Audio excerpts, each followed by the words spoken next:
So, new beginnings generally don't show up with a big sign. The way they usually show up is when you decide to do something that's a little uncomfortable. So tonight, I'm going to ask you to hold on to your seats because I am going to make you do 3 of those uncomfortable things. I think some of you naughty kids were throwing one of these around just before and you got into trouble, so my bad, I'm sorry. But this ball is here to do one thing tonight. It's to prove that your body is actually smarter than your brain thinks. So what I'm going to ask you to do is I want you to stop and I want you to think back to a moment. It might have been today, it could have been yesterday, it could have been last week, where it felt like everything was coming in at once. You had a fight with the bestie and they didn't respond to your message. You got a bad mark on an exam. You had a cranky conversation with a teacher. Something's going on at home and it's all coming at you. And then all of a sudden, somebody just has to look at you sideways and you lose the plot. You either have an explosion, you start crying, you storm off, you drop everything, you walk out. Something along those lines where you look back and you think a few days later, wow, that was a little over the top. Or you're watching that happen to one of your friends. They lose the plot over something that is really small because of where you're standing, that's what it looks like. Can everybody think of a time like that? I'm sure you can, I definitely know I can. So here's the thing, your brain doesn't know the difference between a perceived threat and a real one. So it's no wonder that you explode sometimes when you are constantly getting what your brain thinks are as perceived threats. And they're coming in and they're coming in and they're coming in, and our stress levels rise to the point where something has to happen. It's got to come out somewhere. So it's not your fault. It's all okay. So 10,000 years ago, our ancestors had real threats. They weren't perceived. They're sitting there, they're having a really nice time around a campfire, and then all of a sudden there's a lion. What do they do in that situation? They get, fast, really fast. They get up and they hoof it as fast as they can, and they find the closest and most safest cave that they can get to as quickly as possible, and they get in the cave and they sit there in safety. Now, what's happening in that moment is the body is moving into action. It's using all the stress chemistry to get somewhere safe. They sit down, they feel safe, the body goes back into a place of balance, everything's okay, and they go back to normal. What's happening today is perceived threats are everything. Our brain thinks a perceived threat is a cranky message from mum, a bad mark, lots of exams, 15 assignments, a fight with the bestie, all of those sorts of things our brain thinks are perceived threats because it can't tell the difference. The difference is, what are we doing? We're sitting on our backsides and we're ruminating. We're having conversations with our head about the thing we want to say to our bestie, or tell the teacher that they've got the marks wrong, or all of those things. And we're not doing anything. We're just sitting there. And another one comes in and we stay sitting there. And so all of a sudden it starts to build up where we explode. And that's what's actually happening. Now, what's happening here is that stress is... Oh, I think I've jumped one. No. Getting stressed isn't the problem. Staying stressed is the problem. And that's what's happening. We are staying stressed. Stress is actually there to do good things. It's there to motivate us to take action. It's there to give us the motivation to take action. It's there to keep us safe. But staying stressed is where the problem is. Now, what should be happening is a stress cycle. A normal stress cycle is like what I just said. We get a perceived threat, we get up, we do something physical, we get our bodies back to a place of safety, and then it returns to balance or homeostasis. But what's happening for us is we are getting a perceived threat, we're not doing anything. And then another one comes in, we're not doing anything. And another one comes in, and we're not doing anything. So we are not finishing a stress cycle, which is the way our bodies are designed to operate. Now, what happens when we don't finish stress cycles? You've got the exam, you've got the message, you've got the bad mark, you've got all of the things that are coming in. And they build up like pancake layers. And we put one pancake on and another one and another one. What happens when we put one more pancake on a stack that's too tall? What's going to happen? It's going to fall over. So I want you to think about your bodies and your nervous systems like the pancake stack, where we keep putting these perceived threats one on top of the other. We're not doing anything to finish a stress cycle, so they are building up. Think about it another way. A champagne bottle, you give it a little shake and then you pull the cork off and a little bit of fizz comes out and everyone's happy. Shake the bottle and then shake it a bit more and then keep shaking it and shaking it and shaking it. What's going to happen? You touch the cork, you don't put pressure on it, you don't do anything, you just touch it and it explodes. That's you. That's you when you had that over-the-top moment a week ago where other people are thinking you're a bit crazy, where you're not. It's not your fault.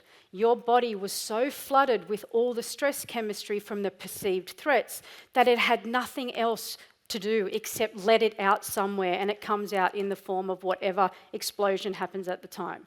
So that's what's actually happening. Now here's the thing. We've got superpowers.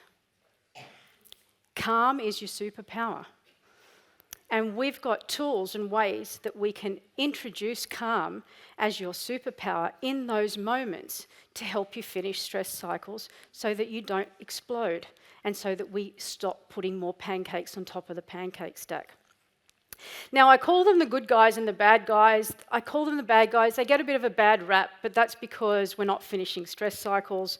So they're not really that bad, but for tonight we'll just say that they are. So there's the good guys and the bad guys. Now here's the great thing about these guys, is that they cannot coexist at the same time. So the bad guys can't be there if the good guys are there. Does that make sense? They can't be there at the same time.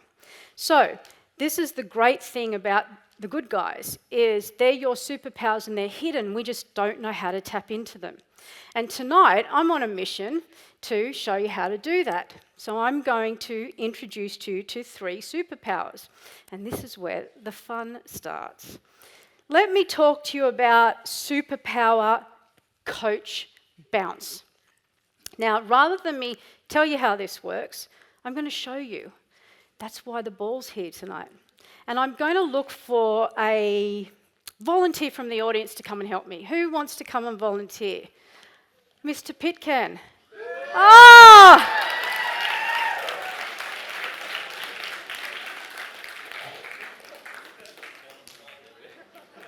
I might have accidentally volunteered him myself, but that's okay. Okay. This is the game, and I'll explain why it works in a minute. With your non-dominant hand, you are going to bounce the ball consecutively and count how many... Wait, I'm not ready yet. You definitely need it. So we're going to bounce the ball. You might need to stand on that, yep. And in 1 minute, you're going to count how many times you can bounce the ball consecutively without dropping it. If he drops it, we start counting again. So if you guys in the audience would like to help him count so that we keep him honest, feel free. Okay, no, I'm not ready yet. I'm going to get the timer out. Are we ready? All right, Mr. Pitcairn, you have 60 seconds and your time starts now. 1, 2, oh! He's down already. Go.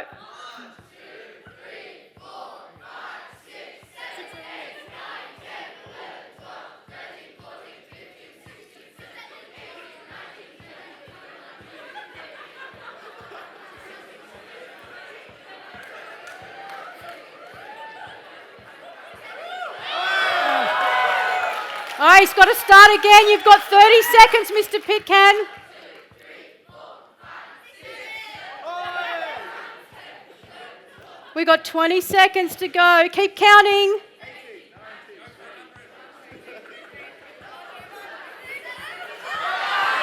Keep going.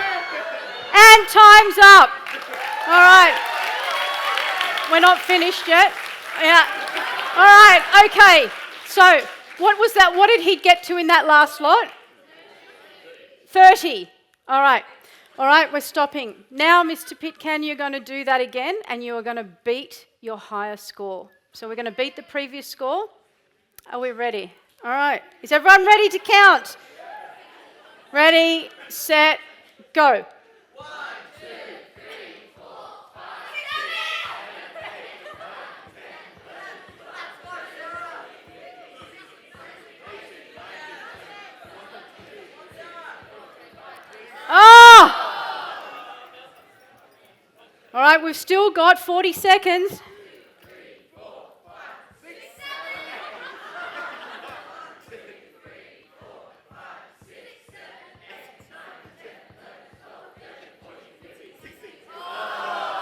Still got 30 seconds.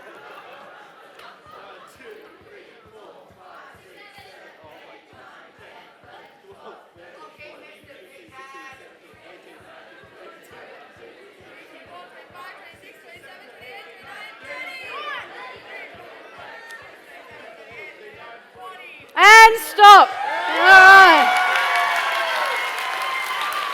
You can keep that. That's yours now. Give him another big round of applause. Thank you so much.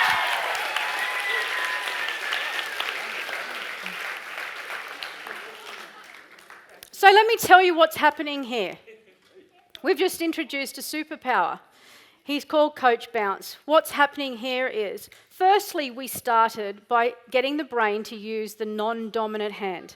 So when that happens, the brain has to think differently. So all of a sudden, it's distracted from the stress that's floating around in the physiology. That's one.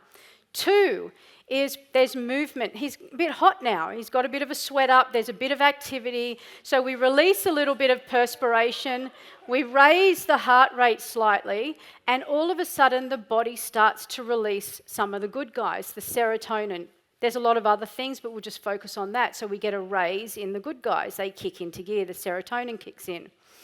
The third component that is another good guy is the dopamine. In this instance, is a really good thing. Dopamine is the more molecule. It's the motivation molecule. It's the one that makes you want to go back and beat your highest score. So all of a sudden, in 2 minutes, and you can do it 30 seconds. I made him go longer just because I wanted to have a bit of fun. But you can do it in just 30 seconds. You get your ball out, non-dominant hand, put your timer on, off you go, 30 seconds, count, and then try and beat your highest score. And in that 1 minute of time, you have hijacked your nervous system and introduced the good guys, which means if they can't coexist, we give the bad guys a bit of a kick out the door. And in the moments after that, you will find, you saw everyone shifted. Everyone felt good, everyone was motivated, everyone was excited. So all of a sudden, we've got a raise in all the good guys. So that is one of your superpower coaches that you all now should have, is that ball. Now that ball goes with you everywhere. I have it in my car, my desk, at home. It's a great game to play amongst friends. You're about to go into an exam, get around a circle, do it, compete against each other, see who can get the highest score. Releases the dopamine and gets the serotonin raised. And then when you walk into the exam, your physiology is no longer flooded with fight and flight stress chemistry. It's got the chemistry of the good guys. So things start to change. You can think of things that you never thought of before. You can answer questions with clarities. You will remember things. Your cognitive part of your brain is switched on. When we've got the fight and flight chemistry switched on, this part of the brain turns off. Why? Because we don't need it if our body thinks that we're under threat. It just wants to keep you to survive. So what we need to do is turn that off so that we've got the part of our brain that can problem solve, that can see creative ways out of situations, that can help write your exam papers. We want, though, that part of the brain working when we walk into an exam. So that's an idea of where you could use it. It's a game the whole family can play, and it is one of my absolute go-to whenever I'm feeling like I've got a few stress pancakes building up and I need to finish a couple of stress cycles. So now that's your first superpower coach in your back pocket. Now, I know that all the science tells me that this works. because I've researched it, I've seen the papers, all of that kind of stuff. I know it works. But how do I really know it works? Well, Redham House class of 2020, COVID, HSC in COVID, worst exam conditions of all times and for parents, teachers, principals and students. And there was a student in that class who had the ball, and the ball was used on a regular basis, and like literally all the time. And it was his saving grace, and he got through that year, and he's now a neuroscientist. And how do I know that? Because his name is Samuel, aka Monty, and he was my son, or is my son. And he was going through that in 2020. And he used the ball all the time. And so when I had a conversation with him, now he's a neuroscientist, I said to him, Sam, it really works, doesn't it? So the reason I know is because he turns around and he goes, duh, Mum, look at where I'm at now. So that's how I really know that it works. Okay, the next one is a little more subtle, and we're all going to do this one. This one is your other superpower, Coach Hum. Now, Coach Hum, when we hum, mouth closed humming, we activate the vagus nerve, which activates the parasympathetic nervous system, which is the system that releases the good guys into the physiology. Okay, and I call the good guys the stay and play chemistry. It's when you're feeling good and you want to stay and play, versus the fight and flight chemistry, which is the one that makes you want to run and hide. So that vibration of the vagus nerve activates the parasympathetic nervous system, and it allows the nervous system to calm down. So by using the hum, we bring the good guys in to kick the bad guys out the door. So we're all going to practice this together tonight. And the way we're going to do it is this. You're all going to close your eyes. And the reason I ask you to close your eyes is not because I want you to look stupid. It's because I want you to feel. Okay, so we're going to close off one of the senses so we can really feel it. We're going to close our eyes when I tell you, and we're going to hum. Now, the way the hum works is like this. It's mouth closed, and it's breathing through the nose. So we breathe in through the nose, and we exhale like this. Okay, you can stop. Perfect. You're going to do it 7 times. So 7 breaths. I'll talk you through it. When you finish breath number 7, you're just going to sit there with your eyes closed. Okay, I don't want you to open your eyes straight away. Just sit there with your eyes closed. Okay, so everyone, let's close the eyes. Think about being in a really nice retreat. And we're going to start to hum. So we're going to take breath in through the nose.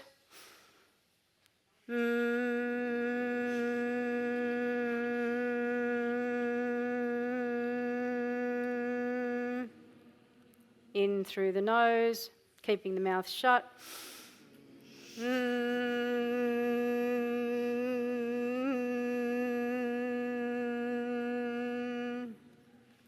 In through the nose, number 3, keeping the eyes shut.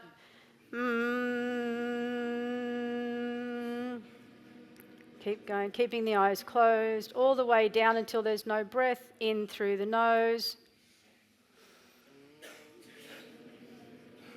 That's number 4. 3 to go. Keep going, let it out until there's no more breath. In through the nose.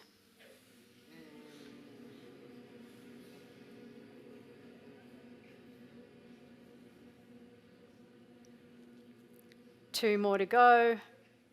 In through the nose.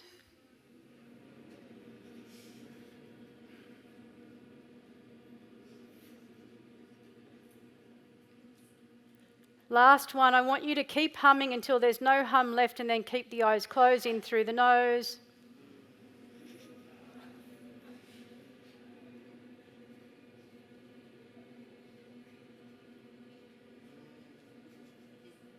And when you've finished keeping the eyes closed, just sit.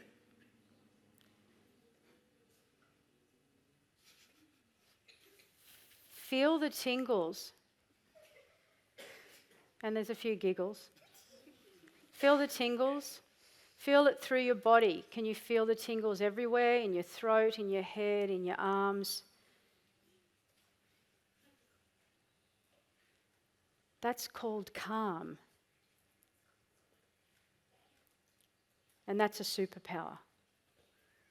And you can open your eyes. Now, Coach Hum is the perfect coach for those moments where you can't bounce a ball.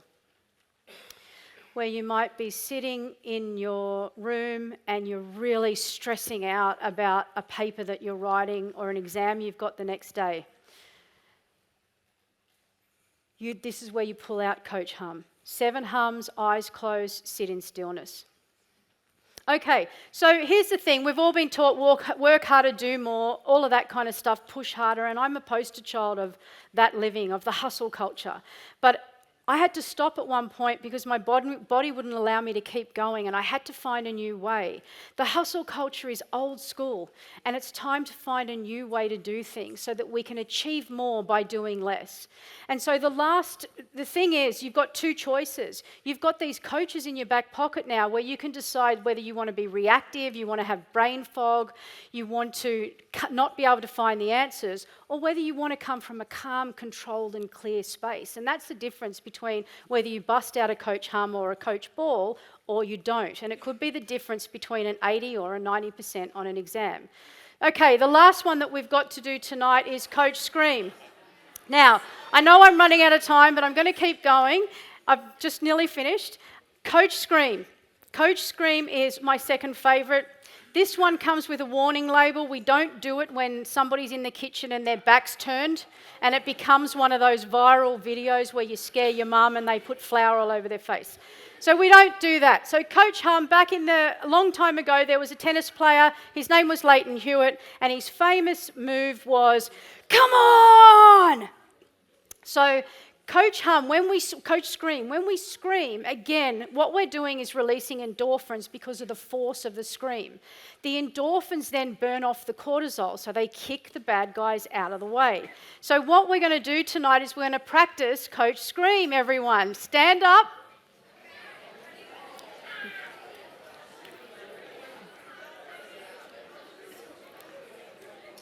Okay, so Coach Scream goes like this. Everybody, on the count of 3, when I tell you, you're going to go, "Come on!" And you're going to give it to me as hard and as loud as you can. And when you're finished, you're just going to stand still. Everyone ready? 1, 2, 3. Come on! Stand still. Let's do it one more time. 1, 2, 3. Come on! Stand still. Close the eyes. One come on can give you the difference between confusion and clarity. Grab a seat. You've now got 3 coaches in your back pocket. When you walked in, you might have felt a little bit stressed. Now you're probably feeling a bit alive because we've got the good guys flowing through the system. So you're not broken. You're not too sensitive. There's nothing wrong. You just didn't get the manual that your body was being hijacked by the bad guys. So now, every stressful moment you can turn into a new calm beginning, because the calmest student always wins. Thank you very much.